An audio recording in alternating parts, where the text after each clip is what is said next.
কারণ উনি যে এখন ইনভেস্টমেন্ট রেজ করবে কিনা, করলে কিভাবে দৌড়বে, বা এখন এই যে যুদ্ধের সিচুয়েশন চলতেছে এই সময় কি ওনার অনেক বেশি অ্যাগ্রেসিভ অ্যাডে যাওয়া উচিত কিনা, বা ওনার এই ক্যাটাগরিতে উনি নতুন কিছু কম্বো দিতে চাচ্ছিল, এটা না করে ওনার কি এখন সার্ভাইভাল মুডে থাকা উচিত কিনা, এই সব কিছু আদৌ আমার কনভার্সন এপিআই সেট আপ করেছি কিনা, ইমেল মার্কেটিং এর সব কিছু রেডি কিনা, লিড ফ্লো রেডি কিনা, পুরো সিস্টেম রেডি কিনা। এখন পর্যন্ত আমি 2,57,053 টাকায় লসে আছি। আমার পেজে যাবে, পেজ থেকে আমার ইউটিউব চ্যানেলের যে কমিউনিটি সেকশন, হোয়াটসঅ্যাপ বিভিন্ন গ্রুপে, এগুলোতে কি আমার টাকা খরচ হচ্ছে না। এগুলো হচ্ছে আমার প্রথম গ্রোথ সিস্টেমের আমার ওয়ার্ম লিড বলে এগুলাকে। আমি যদি ধরেন ঢাকায় থেকে আমি কুমিল্লাতে অ্যাড চালাই, বা কুমিল্লার মানুষকে টার্গেট করি যে তুমি কুমিল্লা থেকে ঢাকায় এসে পডকাস্ট রেকর্ড করা, হবে না। সবার আগে ফেসবুক।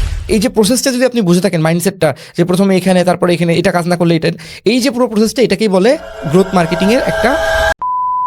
বেশিরভাগ মানুষ কি করে, এত কিছু চিন্তা করে না। সে জাস্ট ভাবে যে আমি একটা প্রোডাক্ট কিনে সেটার একটা প্রাইস ধারণ করবো, ফেসবুকে একটা পেজ খুলবো, খুলে একটা বুস্ট করে দেবো আমার। আসসালামু আলাইকুম রহমতুল্লাহি বরকাত। আপনাদের সবাইকে স্বাগতম হাসান ইমাম টক্সের এই ভিডিওটা দেখার জন্য। আজকে আমার এই হাসান ইমাম টক্সের অতিথি হিসেবে যিনি এসেছেন, উনি sales, growth marketing, performance marketing এবং কিভাবে বিজনেস স্কেল আপ করতে হয় তার অভিজ্ঞতার আলোকে নিয়ে উনি এই কাজগুলো করতেছেন। এছাড়াও উনি এআই ফাস্ট গ্রোথ এবং পারফরমেন্স মার্কেটিং কনসালটেন্ট হিসেবেও কাজ করে থাকেন। 6 বছরের বেশি উপরে অভিজ্ঞতা রয়েছে এই মাল্টিপল ইন্ডাস্ট্রিতে ওনার কাজ করার। এছাড়াও গুগল এবং মেটা অ্যাডসে উনি $19 মিলিয়ন স্পেন্ড করেছেন তার চাকরির অভিজ্ঞতার আলোকে এবং তার বিজনেসের অভিজ্ঞতার আলোকে।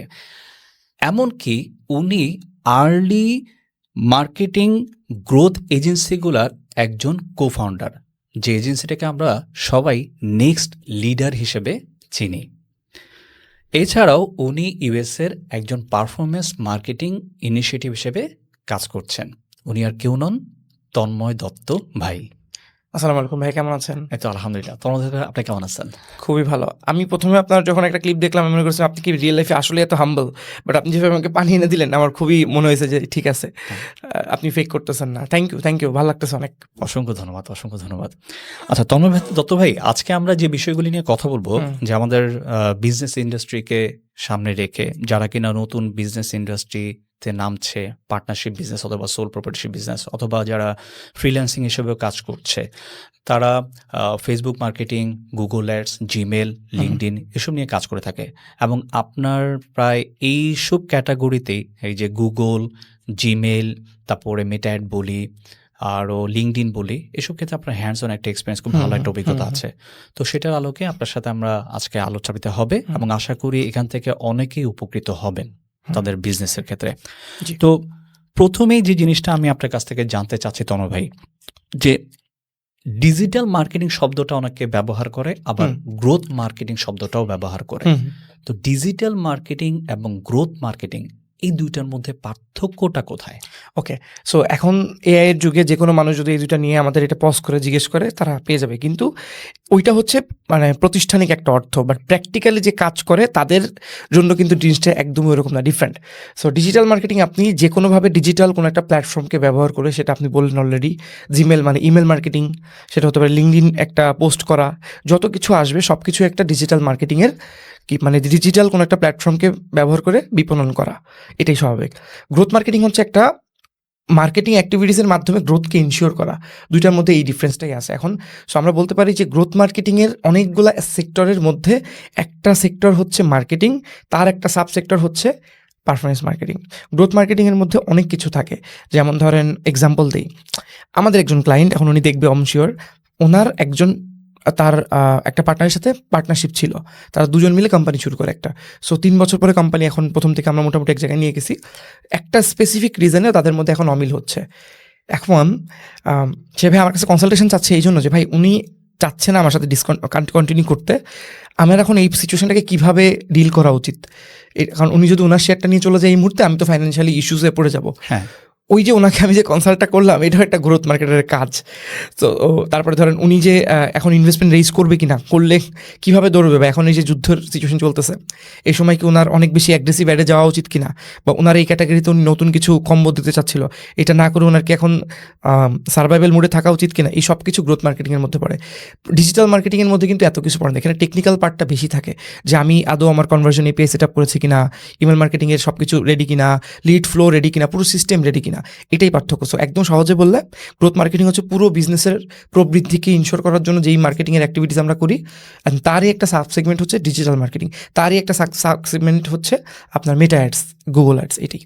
আচ্ছা, আমরা তো এই যে গ্রোথ সিস্টেম নিয়ে কথা বলতেছি, তো অনেকেই যারা আমার এই ভিডিওটা দেখবেন বা আমাদের এই আলাপচারিতাটা দেখবেন, অনেকে গ্রোথ সিস্টেম আসলে ব্যাপারটা কি এটা বুঝবে না। তো আপনি যদি একটু বলতেন যে গ্রোথ সিস্টেমটা আসলে ব্যাপারটা কি? গ্রোথ সিস্টেম মানে হচ্ছে আমি একটা এক্সাম্পল দিই, আজকের এই স্টুডিওটার কথাই বলি। এই স্টুডিওটা হচ্ছে আমার একটা বাসা আছে, আমার বাসায় 2টা রুম স্পেয়ার আছে, এবং আমি নিজে এখানে ভিডিও শ্যুট করি, কিন্তু আমি তো 24 ঘন্টা ভিডিও শ্যুট করতে পারবো না। তো আমি চিন্তা করলাম যে এখানে যারা পডকাস্ট করতে চায় তাদেরকে আমি আওয়ারলি বেসিসে ভাড়া দেবো, যেন আমার এখানে আমি যে ইনভেস্টমেন্টগুলো করেছি, microphone, camera, AC, sound proofing, এটার অ্যাটলিস্ট কস্টটা যেন আগামী 4 মাসে উঠেছে। Very good idea. এখন এই বিজনেসটা, এই যে একটা বিজনেস আমি করে ফেললাম, এখানে আমার সবার আগে চিন্তা, গ্রোথ মার্কেটিং মানে কি? গ্রোথ মার্কেটিং মানে এটার প্রবৃদ্ধি আমি কিভাবে করব, মানে এটাকে আমি প্রফিটেবল কিভাবে করব, তার জন্য যে অ্যাক্টিভিটিসগুলো করতে হবে ওই পুরোটা হচ্ছে গ্রোথের অ্যাক্টিভিটিস। আর এই যে প্রবৃদ্ধিটা আমি ঘটাবো, যে আমার এখানে টোটাল 2,57,053 টাকা খরচ হয়েছে টোটাল, তাহলে এখনো পর্যন্ত আমি 2,57,053 টাকায় লসে আছি। যদি এটা ইনট্যাঞ্জিবল বেনিফিট হতে পারে, যে সে হয়তো ক্রিয়েটর, তার এইখানে শুটিং করার কারণে অনেক উপকার হচ্ছে, ওটা আমি ধরবো না, একদম সরাসরি ট্যাঞ্জিবল বেনিফিট ধরবো, যে এত টাকা খরচ করছি, লসে আসি, কতদিনের মধ্যে এটাকে রিকভার করবো। সো এখন ওইটা করার জন্য কি করতে হবে? গ্রোথ মার্কেটিং বা গ্রোথ সিস্টেম করতে হবে, যে আমি যে এটাকে মানুষের কাছে নিয়ে যাব, বা মানুষকে যে বোঝাবো যে হ্যাঁ তোমার আমার এখানে এসে এই স্টুডিওতে টাকা খরচ করে রেকর্ড করা উচিত, where there are many big studios around Dhaka বা কথার কথা অন্য জায়গায়, এটা আমি কীভাবে করবো? ওইটার জন্যই তার একটা সিস্টেম লাগবে, যে সিস্টেমটা প্রুভেন হবে, যে সিস্টেমটা করলে সে এক্স্যাক্টলি যাদের পডকাস্ট করার ইচ্ছা আছে বা যারা পডকাস্ট করছে তাদেরকে সে বোঝাতে পারবে যে তোমার এখানে এসে পডকাস্ট রেকর্ড করা উচিত। তাহলে সে প্রথমে কী করতে পারে? প্রথম কাজ সে করবে, সে আইডেন্টিফাই করবে যে তার পরিচিত, সবচেয়ে ইজিয়েস্ট কাজ, এটা অনেকে করে না, তার পরিচিত এমন কতজন আছে যারা এরকম পডকাস্ট বা স্টুডিও রিলেটেড কাজে ইন্টারেস্টেড। তাহলে সে তাদেরকে প্রথমে একটা মেসেজ দেবে, বা মানে ফ্রেন্ডস, এফএনএফ বলে এটাকে, ফ্রেন্ডস অ্যান্ড ফ্যামিলি, যে কথার কথা, হাসান ভাই আসসালামু আলাইকুম, আপনি তো পডকাস্ট করতেছেন, আপনি যে স্টুডিওতে করতেছেন ওখানকার ফ্যাসিলিটিসগুলো কী কী? তখন আপনি আপনি ভাববেন যে ও কি আবার করতে চাই কিনা, এই যে এখানে তো আমি করি, আওয়ারলি এরকম করা লাগে, একদিন আগে বলা লাগে, এটা করা লাগে, আগে পেমেন্ট করা লাগে, এটা আচ্ছা ভাই, আমি যদি আপনাকে একটা ডিসকাউন্টে, আপনি ওখানে পার আওয়ার কথার কথা 7,000 টাকা পে করতেছেন, আমি আপনাকে 6,000 টাকা পে বা 5,000 টাকা পে করবো, আপনি একটু একদিন আমার এখানে একদিন আসেন না। তার এখন আপনার জন্য ইনসেন্টিভ কি? আপনি অলরেডি এক জায়গায় 7,000 খরচ করতেছেন, আপনি এখানে আপনার পরিচিত আরও রিলায়েবল কারো কাছে আসতে পারতেছেন আরও কম খরচে। সো আপনি টেস্ট ট্রাই করতে এরকম 5 জনকে ধরেন সে ফোন দিবে। এটা কি? এটাকে যদি আমি প্রোডাক্টের বিজনেসে বলি, মনে করেন আমি ক্লাউড কিচেন করতে চাই, রান্না করে আমি আমার পরিবারের লোককে আগে খাওয়াবো, খাওয়াই বলবো যে আমি কিচ্ছু মনে করবো না, তুমি আমাকে বলো যে অ্যাকচুয়াল প্রোডাক্টটা কি ভালো হয়েছে, খাবার কি খেতে ভালো, বিক্রি হবে। এই 5 জনের পরে এদের থেকে যদি কাউকে ক্লোজ করতে পারি, তারপরে নেক্সট কয়েকজনকে যাবো, তাহলে কি করবো? আমার প্রোফাইল থেকে একটা পোস্ট দিব যে আসসালামু আলাইকুম, আমি তন্ময় দত্ত, আমার তো স্টুডিও আছে, স্টুডিওটা খালি পড়ে থাকে এই টাইমে, কেউ যদি চান আমার এই নাম্বারে হোয়াটসঅ্যাপ করতে পারেন। তাহলে কি ফ্রেন্ডস অ্যান্ড ফ্যামিলি, আমার ফেসবুক ফ্রেন্ড ধরেন 1200 আছে, সেখান থেকে আমার পেজে যাবে, পেজ থেকে আমার ইউটিউব চ্যানেলের যে কমিউনিটি সেকশন, এই হোয়াটসঅ্যাপ বিভিন্ন গ্রুপে, এগুলো থেকে আমার টাকা খরচ হচ্ছে না। তো এগুলো হচ্ছে আমার প্রথম গ্রোথ সিস্টেমের, আমার ওয়ার্ম লিড বলে এগুলোকে, যারা আমাকে অলরেডি চেনে, যারা আমাকে বিশ্বাস করে, তাই না? এরপরে ধরেন আমি এইটা করার পরে আমি দেখলাম যে আমার স্টুডিওতে লোক আসতেছে বা আসতেছে না, কিন্তু আমি প্রফিটেবল না। আমার দিনে ধরেন এই স্টুডিওর সব কিছুর ক্যাপাসিটি ধরে 6 ঘন্টা আমি শ্যুট করতে পারি বা 8 ঘন্টা শ্যুট করতে পারি, সেখানে আমার প্রতিদিন 1 ঘন্টা শ্যুট হচ্ছে, বাদ বাকি টাইম বোর্ডে আছে। তো আমি কী করলাম, আমি এখানে অ্যাড তখন দিতে পারি। তখন আমি কী করবো, আমি একটা পেজ ক্রিয়েট করবো, নাম দিব যে কথার কথা তন্ময়studio.com বা tdstudio.com, যেটা ডোমেন আছে, দিয়ে সুন্দর করে একটা স্লট বুকিংয়ের জায়গা রেখে আমি বলবো যে if you are looking for the best studio in Dhaka that will make you feel like a homely vibe, we are here for you.